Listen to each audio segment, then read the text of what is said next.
በርቀት ፍቅር ወይንም ሎንግ ዲስታንስ ሪሌሽንሺፕ ውስጥ መሆን ጥንካሬና ትዕግስት እንደሚጠይቅ ይታወቃል።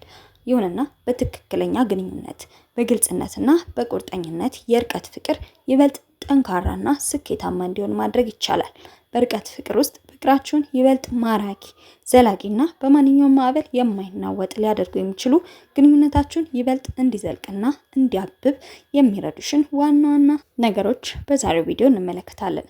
ለቻናላችን አዲስ ከሆናችሁ ፕሊዝ ሰብስክራይብ እያደረጋችሁ ቪዲዮ እንደምትወዱት ስለማልጠራጠር ላይክ በማድረግ ጀምሩ። ወደ ቪዲዮ።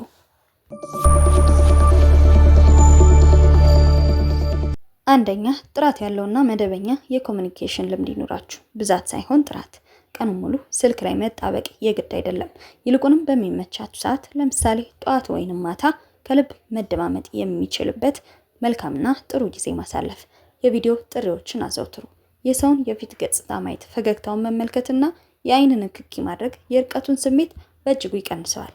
የዕለት ተዕለት ውሎን ማጋራት፣ ዛሬ ምሳ ምን እንደበላ ወይንም ውሎዬ እንዲህ ነበረ የሚል የመሳሰሉትን ጥያቄዎችን ማውራት።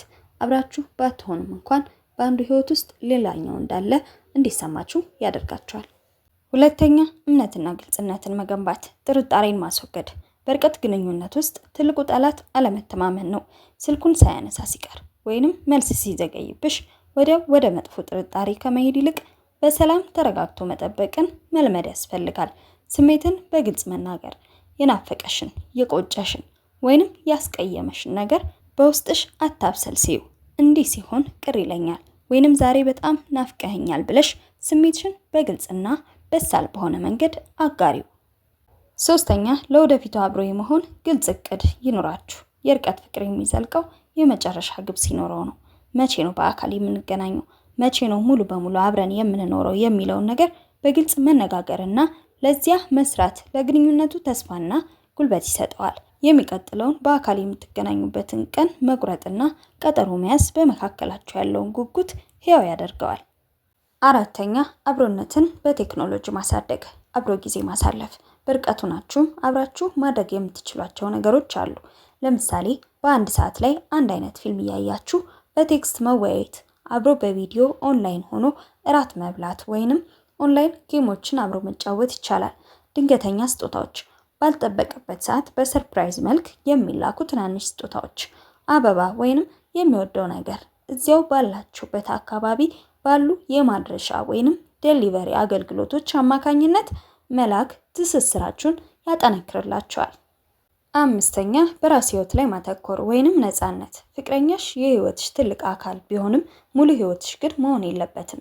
ርቀቱ ይበልጥ ከባድ የሚያደርገው ሙሉ ትኩረትሽን እሱ ላይ ብቻ ስታደርጊ ነው።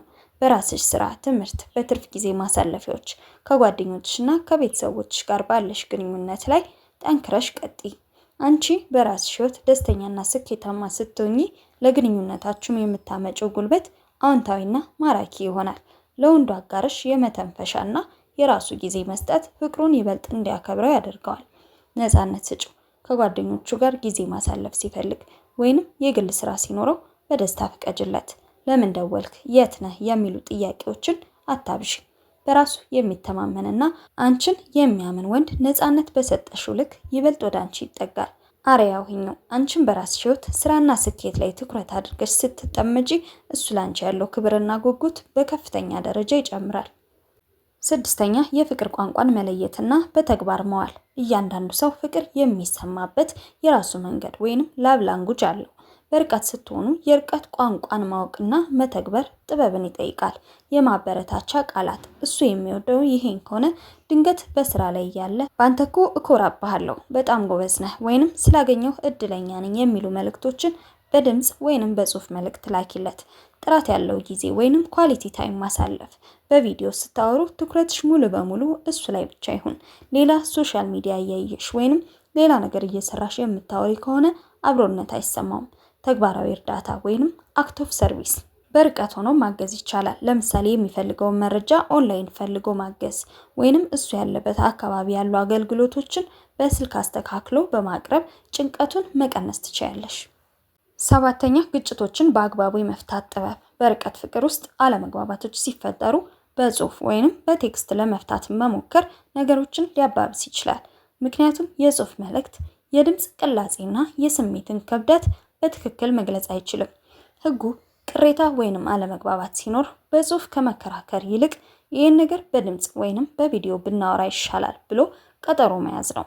ብስለትን ማሳየት በቪዲዮ ወይንም በስልክ ስትነጋገሩ እሱን ከመውቀስ ይልቅ እንዲህ ሲሆን እኔ እንዲህ ይሰማኛል በሚል የአገላለጽ ዘይቤ መነጋገር መከላከያ ግንብ እንዳይሰራ ያደርገዋል። ወይንም በግልጽና እናንተ መግባባት በምትችሉት ልክ እንድትግባቡና በደንብ እንድትነጋገሩ ይረዳቸዋል።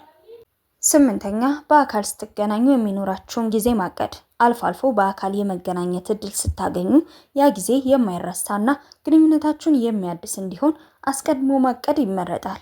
የትዝታ ማህደር መገንባት። አብራችሁ ስትሆኑ ብዙ ፎቶዎች ተነሱ፣ አዳዲስ ቦታዎችን ጎብኙ፣ አብራችሁ አዲስ ምግቦችን ቅመሱ። እነዚህ ትዝታዎች ወደ ቤታችሁ ስትመለሱ የናፍቆት ጊዜያትን የምታሸንፉባቸው ስንቆች ይሆኗቸዋል። በእውነተኛው ማንነት መተዋወቅ። በአካል ስትገናኙ ሁልጊዜ ፍጹም ለመሆን ከመሞከር ይልቅ ተፈጥሯዊ ባህሪና የዕለት ተዕለት ልምዶችን አብሮ ማሳለፍ፣ ለምሳሌ አብሮ ምግብ መስራት፣ አብሮ ዕቃ ማስተካከል ይበልጥ ያቀራርባቸዋል። የወደፊት ምስላዊ እቅዶችን ማጋራት። አንድ ቀን አብረን እንሆናለን የሚለውን ተስፋ በምናባችሁ ውስጥ ስትስሉት የርቀቱ ስቃይ ይቀንሳል። የጋራ ህልሞች ዝርዝር። አብረን ስንሆን መጀመሪያ የምናደርገው ነገር፣ የምንሄድበት ቦታ፣ የምንሰራው ቤት እያላችሁ የወደፊት ህይወታችሁን በጋራ በምናብ ቅረጹ። ይህ የወደፊት የትዳር ወይንም የቁም ነገር ህይወታችሁን መሰረት አሁኑኑ በጠንካራ ሁኔታ ለመጣል ይረዳችኋል። 9ኛ በአዎንታዊ ጎኑ ማየት። የርቀት ፍቅርን እንደ ትልቅ ፈተናና ስቃይ ብቻ ከማየት ይልቅ ግንኙነታችሁን የሚፈትንና የሚያጠነክር ወርቃማ እድል እንደሆነ አድርጎ ማሰብ ይቻላል። ርቀቱ በመካከላችሁ ያለውን ስሜታዊ ትስስርና እውነተኛ ፍቅር ይበልጥ ያረጋግጥላችኋል። በአካል መገናኘት በማይቻልበት ሁኔታ ውስጥም እንኳ በርቀት መጽናት መቻላችሁ ለወደፊቱ ለትዳርም ሆነ በትልቅ የጋራ ህይወት ውስጥ የሚገጥሙትን ማናቸውንም ፈተናዎች በጋራ የመወጣት አቅም እንዳላችሁ ትልቅ ማሳያ ይሆናችኋል። 10ኛ ስሜታዊ የደህንነት ቀጠና መሆን። ወንዶች በአጠቃላይ ስሜታቸው፣ ፍርሃታቸውንና ድክመታቸውን ለሰው ማጋራት ይከብዳቸዋል። ነገር ግን ከአንቺ ጋር ሲያወራ ፍጹም ሰላምና ማረጋጋት የሚያገኝበት ከሆነ ርቀቱ ምንም ይሁን ምን ልቡ ሁልጊዜ ከአንቺ ጋር ይኖራል። ያለ ፍርድ ማዳመጥ። በስራው በህይወቱ ወይንም በገጠመው ፈተና ተስፋ ቆርጦ ወይንም ተበሳጭቶ ሲያወራሽ ወዲያውኑ ጥፋትን ለመፈለግ ወይንም ለመውቀስ አትቸኩይ። ይልቁኑ እረዳሃለሁ፣ እኔም ካንተ ጋር ነኝ የሚል ስሜትን ስጪው። የሰላም መገኛ መሆን። ስልኩን ሲያነሳ ሁልጊዜ ጭቅጭቅ፣ ወቀሳ ወይንም ቅሬታ የሚጠብቀው ከሆነ ስልኩን ለመመለስ መፍራት ይጀምራል። ካንቺ ጋር የሚያሳልፈው የጥሪ ሰዓት ከዕለታዊ ውጥረት የሚያርፍበት የሰላም ደሴት እንዲሆንለት አድርጊው። 11ኛ የማይክሮ ኮሙኒኬሽን መጠቀም። ትልልቅና ረጅም የሰዓት ጥሪዎች ብቻ ሳይሆኑ በቀን ውስጥ የሚደረጉ ጥቃቅን ትስስሮች የርቀቱን ስሜት ያጠፉታል። የድምጽ መልእክት መላክ። ከጽሁፍ ይልቅ የድምጽ መልእክቶችን ተለዋወጡ። ስትስቂ፣ ስታንጎራጉሪ ወይንም ድምጽሽ ላይ የሚሰማው የፍቅር ቅላጼ በውስጡ ትልቅ ናፍቆትና ቅርበትን ይፈጥራል። ድንገተኛ ምስጋና። ምንም ልዩ ምክንያት ሳይኖር ድንገት ትዝ አልከኝና ፈገግ አልኩ፣ ያለፈው ሳምንት ጨዋታችን ትዝ እያለኝ ደስ አለኝ የመሳሰሉ አጭርና ልብ የሚነኩ መልእክቶችን በዘፈቀደ መላክ ግንኙነትን ህያው እንዲሆን ያደርገዋል። 12ኛ የጋራ የባህልና የእውቀት ትስስር መፍጠር። ርቀት ላይ ስትሆኑ የምናወራው ጠፋን የሚል ስሜት እንዳይፈጠር አብራችሁ የምታድጉበትን እድል ፍጠሩ። አንድ መጽሐፍ አብሮ ማንበብ። አንድ የሚስባችሁን መጽሐፍ መርጣችሁ በየሳምንቱ የተወሰነ ምዕራፍ አንብባችሁ ስትጨርሱ በስልክ ስለ መጽሐፉ ያላችሁን አመለካከት ተወያዩ። ይህ የሐሳብ አድማሳችሁን ያሰፋዋል፣ ጥልቅ የውይይት ርዕስም ይሰጣችኋል። አዳዲስ ክህሎቶችን ማጋራት። አንቺ በህይወትሽ፣ በስራሽ ወይንም በትምህርትሽ ያገኘሽውን አዲስ እውቀት ስታጋሪው እሱም እንዲሁ የራሱን ሲያካፍልሽ በመካከላችሁ ያለው መከባበርና መደናነቅም ይጨምራል። 13ኛ በአካል ስትለያዩ የሚፈጠረውን ድህረ መገናኛ ስሜት ማከም። ባለሙያዎች እንደሚናገሩት በርቀት ፍቅር ውስጥ ትልቁ ፈተና በአካል ተገናኝቶ እንደገና ወደ ነበሩበት ቦታ በሚመለሱበት ወቅት የሚፈጠረው ከፍተኛ የብቸኝነትና የናፍቆት ስሜት ነው። ይህን ለማሸነፍ ከመለያየታችሁ በፊት ቀጣዩን በአካል የምትገናኙበትን ጊዜ፣ ወር ወይንም ቀን በግልጽ ወስኑ።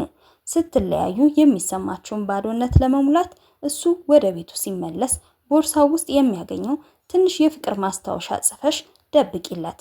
እሱም ያን ሲያስብ የርቀቱ ስሜት ይቀልለታል። በአጠቃላይ የርቀት ፍቅር ትዕግስትና ብስለትን ይጠይቃል። ሁለታችሁም እኩል ቁርጠኝነትና ፍላጎት ካላችሁ ርቀቱ ፍቅራችሁን ይበልጥ እውነተኛና የማይበገር ያደርገዋል። ዋናው ነገር መከባበር፣ መተማመንና የወደፊት የጋራ ራዕይ መኖር ነው። የዛሬው ቪዲዮ ይህንን ይመስል ነበር። በቪዲዮ ላይ ያላችሁን አስተያየት ኮሜንት ሴክሽን ላይ አስቀምጡልኝ። ቀጣይ በሌላ ቪዲዮ እስክንገናኝ ሰላም ሁኑ።